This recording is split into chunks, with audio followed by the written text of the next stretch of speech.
प्यारे बच्चों, जैसा आप जानते हैं इस समय हम जीएस में एंशिएंट हिस्ट्री कवर करने की कोशिश कर रहे हैं। तो आज हम आपको पाल वंश और सेन वंश के इतिहास को, जो एग्जामिनेशन ओरिएंटेड टॉपिक हैं, उसको हम याद करवाने की पूरी कोशिश करेंगे। आइए याद करने की कोशिश करते हैं इस टॉपिक को। देखिए, पाल वंश के संस्थापक कौन थे? गोपाल। संस्थापक कौन थे? गोपाल। और इनकी राजधानी क्या थी? मुंगेर। राजधानी मुंगेर थी। अब कैसे आप इसको याद कर सकते हैं? तो देखिए, ध्यान से देखिए, ये पाल है।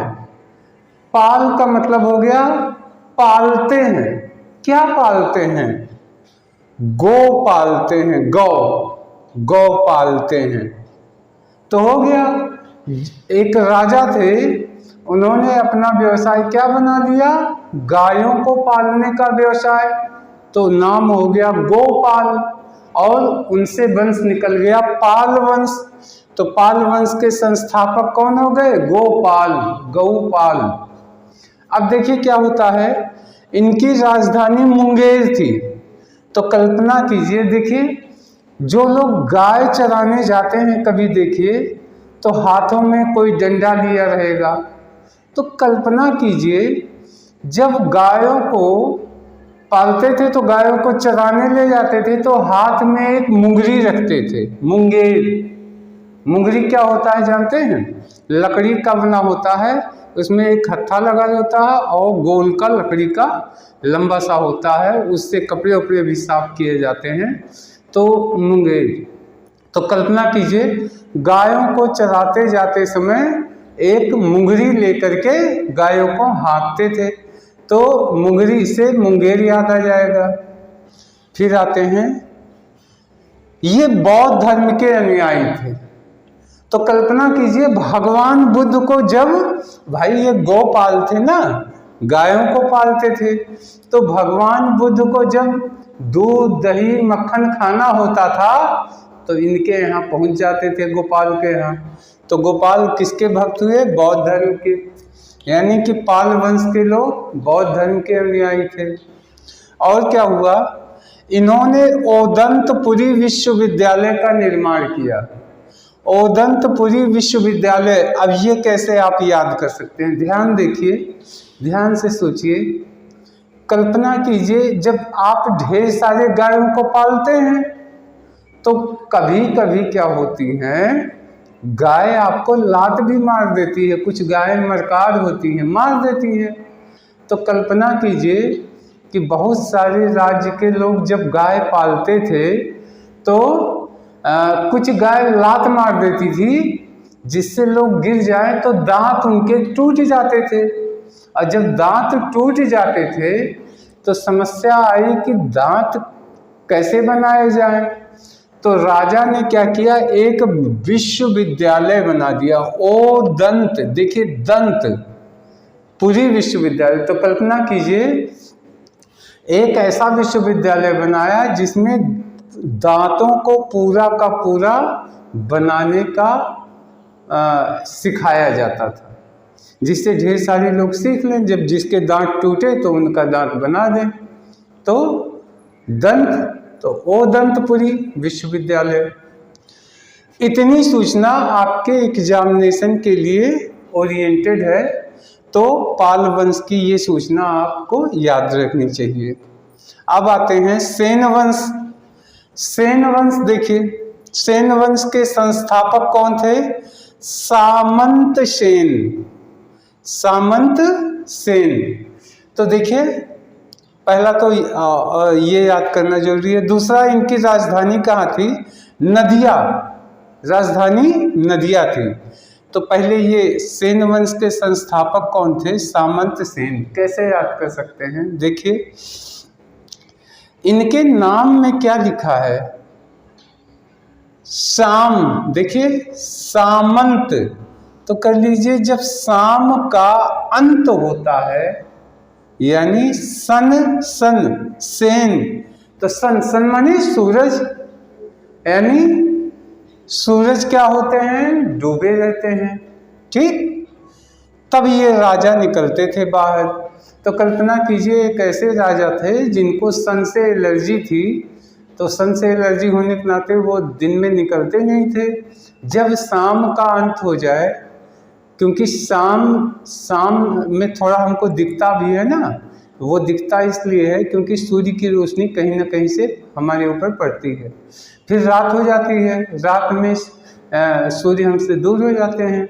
तो कल्पना कीजिए सामंत, यानी शाम का जब अंत हो जाता है तब क्या होता है, सन पूरी तरह डूब जाता है। तो सामंत सेन, सामंत सेन, सेन वंश के संस्थापक कौन थे, शाम का अंत, सामंत, सामंत सेन। आशा है आपके दिमाग में अब बैठेगा।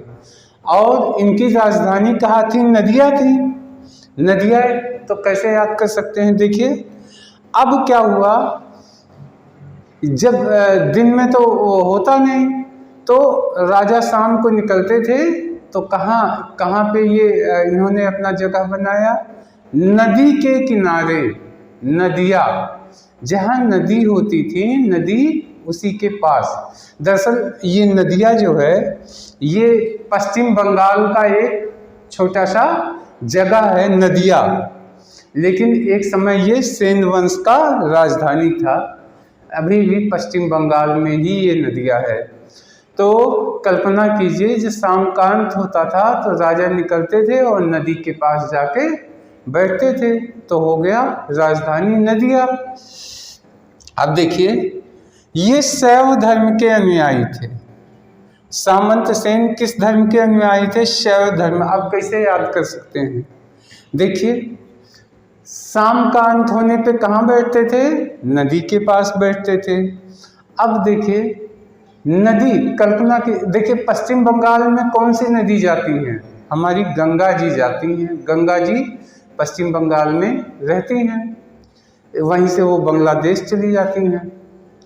तो गंगा जी, अब सोचिए ये गंगा जी निकलती कहाँ से है, रहती कहाँ पे हैं, तो ये रहती हैं, आपको पता होगा शिव जी की जटाओं में रहती हैं। गंगा जी कहाँ रहती हैं, शिव जी की जटाओं में। तो गंगा नदी कहाँ रहती है, शिव जी की जटाओं में। तो पूजा किसकी करेंगे, शिव जी की। इसलिए किस धर्म के उपासक हुए, शैव धर्म के उपासक हुए।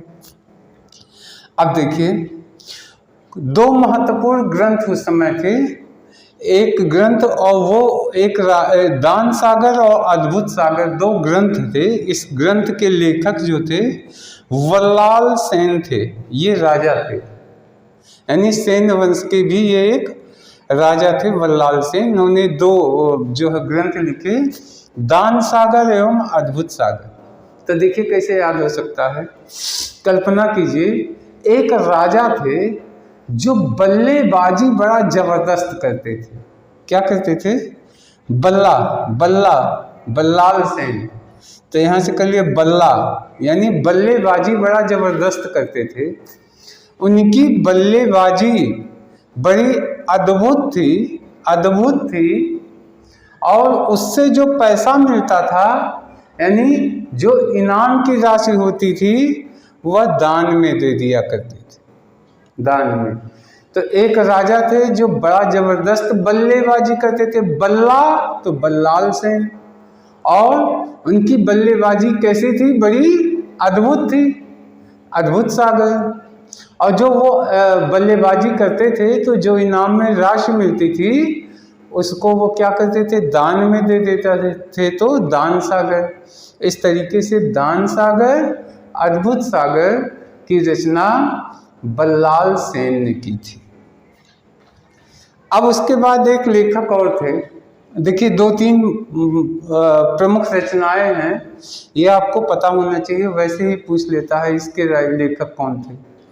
तो गीत गोविंद के लेखक थे जयदेव।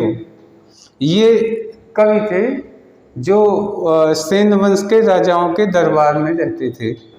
तो गीत गोविंद के लेखक कौन थे, जयदेव।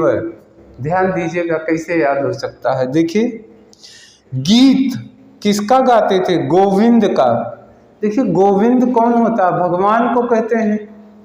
तो एक कवि थे, ऐसे सोचिए, एक कवि थे जो हर समय भगवान की पूजा करते थे। जय देव, जय देव, ठीक। और वो हर समय क्या कहते थे? जय देव का नारा लगाते रहते थे, यानी देवों की जय हो। और जो गीत गाते थे किसके बारे में? गोविंद के, गोविंद के। तो गोविंद का गीत गाते थे तो गीत गोविंद, और गोविंद के का क्या लगाते थे? जय घोष करते थे, है ना। तो जय देव। इसको एक दूसरे तरीके से भी याद कर सकते हैं। देखिए, एक संत महात्मा अभी इसी काल के थे, जय गुरुदेव, उनके बहुत सारे फॉलोवर लोग हैं, बाबा जय गुरुदेव। तो देखिए, जय देव, बीच में गुरु छूटा है, नहीं तो हो गया जय देव। इसके कौन से हुए? गीत गोविंद। गीत गोविंद का मतलब क्या हुआ? ये गोविंद का यानी भगवान का ये गीत गाते थे। अब आते हैं अगला, पवन दूत। देखिए, पवन दूत के लेखक कौन थे? धोई। पवन दूत के, पवन दूत, इसके लेखक कौन थे? धोई। कैसे आप इसको याद कर सकते हैं? देखिए, धोई से धोई तो कर लीजिए धोबी। धोबी लोग क्या करते हैं? धोबी लोग जब कपड़ा साफ कर लेते हैं और उसको सुखाने के लिए फैलाते हैं तो वो आशा क्या करते हैं? पवन। पवन मीन्स हवा। तो पवन अपनी गति से चले तो पवन दूत। वो पवन देव से कहते हैं कि पवन देव आप चलो, जिससे हमारे कपड़े जल्दी से जल्दी जो हमने धोए हैं वो सूख जाए। तो धोई, पवन दूत के लेखक कौन हुए? धोई। धोई से कर लीजिए धोबी। धोबी लोग कपड़ा फैलाते हैं तो पवन जी से प्रार्थना करते हैं आप तेज गति से चलो जिससे हमारे कपड़े सूख जाएं। तो पवन दूत के लेखक कौन हो गए? धोई हो गए। अब देखिए, एक व्यक्ति और थे, वो जब किसी से युद्ध होता था तो वो हल लेकर के मार करते थे, हला युद्ध। हला युद्ध। तो वो युद्ध में क्या करते थे? हल लेकर के जाते थे और हल से ही मार करते थे। हल जानते हैं ना, जिनसे खेत की जुताई होती है। तो खेत की जुताई हल हो गया और वही उनका हथियार भी था। तो हल लेके जाए थे, मार पिटाई करते थे, युद्ध करते थे। और युद्ध में जो चीज़ें जीत जाएं वो सब का सब संपत्ति दान कर देते थे ब्राह्मणों को। ब्राह्मण सर्वस्व। ब्राह्मण सर्वस्व यानी ब्राह्मण को सब कुछ दान कर देते थे। तो कौन व्यक्ति थे? कल्पना कर सकते हैं, एक व्यक्ति था जो युद्ध करता था, लेकिन वो युद्ध किससे करते थे? हल से। तो हला युद्ध, और हला युद्ध जो जीतते थे वो किसको दे देते थे? ब्राह्मण को। तो ब्राह्मण सर्वस्व। अब देखिए, पहला ऐसा राजवंश यानी सेन वंश ऐसा प्रथम राजवंश था जिसके अभिलेख हिंदी में हुए। यानी पहली बार हिंदी भाषा का प्रयोग लेखन में, अभिलेख मतलब पत्थरों पे भी जो इन्होंने लिखवाए वो सब का सब हिंदी में लिखवाए थे। तो क्या हो गया? सेन वंश कैसे थे? ये प्रथम राजवंश, सेन वंश प्रथम राजवंश थे जो हिंदी में किए। तो आराम से याद हो सकता है ना, कि ये लोग क्या बोलते थे? हिंदी बोलते थे, बस सीधी सी बात है। यानी सामंत सेन एक राजा थे जो शाम का जब अंत हो जाता था यानी सन डूब जाता था तो सामंत सेन, और वो बोलता कैसे था? हिंदी में बोलते थे। तो प्रथम राजवंश हुआ। और अंतिम हिंदू शासक कौन थे? लक्ष्मण सेन थे। यही लक्ष्मण सेन बंगाल के अंतिम हिंदू शासक थे। अब आप कैसे याद रख सकते हैं? तो देखिए, कल्पना कीजिए, देखिए यहाँ लक्ष्मण सेन है, तो कल्पना कीजिए भगवान राम तो सरयू नदी के किनारे बसाए अयोध्या। तो लक्ष्मण जी कहे कि प्रभु आप यहाँ रहते हैं तो एक हम भी अपना एक नगरी बसा लें नदी के किनारे। तो लक्ष्मण जी वहाँ चले गए बस। तो लक्ष्मण जी भी एक नदी के किनारे हो गए, नदिया। और यही लक्ष्मण सेन, जब लक्ष्मण जी हट गए और उस स्वर्ग को चले गए, फिर उसके बाद हिंदू का शासन का अंत बंगाल में हो गया। ठीक, एक बार हम सही नज़र से सब बता रहे हैं। देखिए, पाल वंश के संस्थापक कौन थे? गोपाल, क्योंकि गऊ पालते थे। और इनकी राजधानी क्या थी? मुंगेर। तो मुंगेर यानी ये लोग गाय चराते जाते समय मुगदर लेकर के जाते थे, तो मुगदर से मुंगेर। ये भगवान बुद्ध के उपासक थे, यानी भगवान बुद्ध यहाँ जाते थे तो उनके घर दूध दही मक्खन खाने आया करते थे, तो वो लोग भगवान बुद्ध के शिष्य थे। और इन्होंने ओदंतपुरी विश्वविद्यालय का निर्माण किया। तो क्या कल्पना किया था कि गाय चराते समय कई गाय मरकार होती थी तो मार देती थी लात, तो दांत टूट जाते थे। तो एक विश्वविद्यालय बनाया जिसमें लोगों को सिखाया जाता था कि दांत को कैसे पूरा बना सकें। तो ओदंतपुरी विश्वविद्यालय। ठीक, अब इसके बाद सामंत सेन का आ गया, सेन वंश। तो सेन वंश के संस्थापक कौन थे? सामंत सेन। सामंत सेन को कर लिया हमने जब शाम का अंत हो जाता था, यानी रात हो जाए, सूरज डूब जाए, तब वो राजा भ्रमण को निकलते थे। ठीक, और जाते कहाँ थे? नदी के किनारे बैठते थे। तो संस्थापक सामंत सेन और राजधानी नदिया। इसके बाद फिर आता है ये किसके उपासक थे? तो ये उपासक थे शैव धर्म के। और शैव धर्म कैसे याद होगा? चूँकि नदी के किनारे बैठते थे। अब बंगाल की घटना है, इसलिए बंगाल में कौन बहता? गंगा जी बहती हैं। तो गंगा जी कहाँ पे हैं? शिव जी की जटाओं में है। तो शिव जी के ये पुजारी हो गए, शिव जी के उपासक हो गए। फिर दान सागर और बुद्ध सागर ग्रंथ किसने लिखा? बल्लाल सेन ने। तो कल्पना कीजिए, एक राजा थे जो बल्लेबाजी बड़ी ज़बरदस्त करते थे। उनकी बल्लेबाजी बड़ी अद्भुत थी, और बल्लेबाजी से जो इनाम मिलता था वो दान में दे देते थे। तो दान सागर और अद्भुत सागर, इसके लेखक कौन हो गए? बल्लाल सेन। इसके बाद जो है गीत गोविंद के लेखक कौन हुए? तो गीत गोविंद के लेखक तो देखिए जयदेव। तो एक व्यक्ति थे जो हमेशा भगवान की जय, देवताओं की जय बोलते थे, तो जय देव। और वो गीत गाया करते थे बैठ के, किसका? गोविंद का। गोविंद मतलब भगवान। नेक्स्ट फिर आता है पवन दूत के लेखक कौन थे? तो पवन दूत के लेखक धोई थे। धोई कर लिया हमने धोबी। जब धोबी लोग कपड़ा धुल लेते हैं तो उसको फैलाते हैं, तो पवन जी से प्रार्थना करते हैं, हे पवन जी यानी हवा, आप बहुत खूब अच्छे से चलिए जिससे हमारे कपड़े सूख जाएं। तो पवन दूत के लेखक हो गए धोई। इसके बाद जो है नेक्स्ट आता है ये ब्राह्मण सर्वस्व हला युद्ध। तो एक व्यक्ति थे जो युद्ध करते जाते समय किससे युद्ध करते थे? हल से। कल्पना कीजिए कि एक बड़ा सा हल जो आप देखे हों और उसी से वो मार कर रहे हैं, जैसे बलराम जी हलधर थे।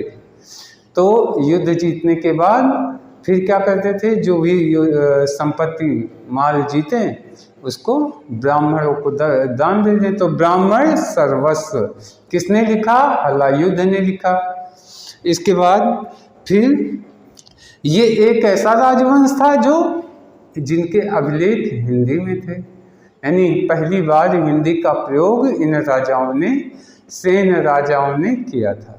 हाँ, और सेन वंश के अंतिम शासक कौन हुए? लक्ष्मण सेन। लक्ष्मण सेन अंतिम हिंदू राजा थे। कहाँ के? बंगाल के। उसके बाद बंगाल के हिंदू राजा बाद में नहीं हुए। तो लक्ष्मण जी, अब लक्ष्मण सेन था, कैसे याद कर सकते हैं? भगवान राम नदी किनारे हैं, सरयू नदी किनारे। तो लक्ष्मण जी ने कहा, प्रभु आप नदी के किनारे हैं, एठू नदी के किनारे हम भी बसा लें। तो उन्होंने कहा ठीक है जाओ बसा लो। तो उन्होंने नदी किनारे बसा दिया लक्ष्मण जी, तो लक्ष्मण सेन हो गए, है ना। और लक्ष्मण जी जब स्वर्ग को चले गए, उसके बाद फिर कोई हिंदू राजा बंगाल का नहीं हुआ। तो ये अंतिम हिंदू शासक थे बंगाल के। इस तरीके से पाल वंश और सामंत सेन वंश, इन दोनों के बारे में मोटी मोटी जानकारी जो एग्जामिनेशन ओरिएंटेड है आपके पास। आशा है न सिर्फ आपको टॉपिक समझ में आया होगा, आपको याद भी हुआ होगा। और अब हम नेक्स्ट वीडियो में और कुछ लेके आएंगे। तब तक के लिए धन्यवाद, नमस्कार।